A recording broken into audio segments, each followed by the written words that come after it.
I worked for 5 years for the doctor's liability insurance company, and am still in the field, just a different role. Here are some stories that stick out. The doctor who set a woman on fire in the OR. She had an oxygen mask on, and the anesthesiologist adjusted it right as the surgeon fired the electrocautery to remove a lump on the forehead. The oxygen spilled over her face and lit her head on fire. We settled that one because one of the nurses testified she heard the surgeon yell out, "Oh shit, not again!" because this was his second OR fire in 6 months or so. I had a third claim with the same surgeon from a guy who found a surgical towel in his abdomen 5 years after his surgery. The woman who needed a hernia repair, but her surgery was accidentally sent to the hospital as a gallbladder removal. Funny thing is, she signed a bunch of forms agreeing that she needed her gallbladder out and gave consent for the surgery. Ended up having a bile leak, collapsing at work the next week, and coming back to the hospital where she said anyone but the surgeon who removed the gallbladder.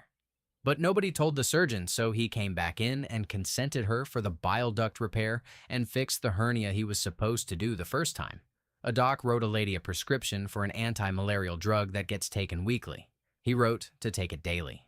She had dizzy spells and an upset stomach. Nothing serious. But the doc was a huge asshole and refused to settle for a pittance because she's fine. Spent tens of thousands on attorney fees and ended up settling out of his own pocket anyway.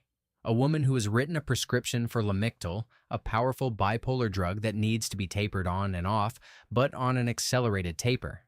The patient developed Stevens-Johnson syndrome, which is blisters and sloughing skin over the entire body. Her eyelids glued themselves to her eyeballs and her eyelashes turned inwards, causing additional scarring and requiring them to be plucked.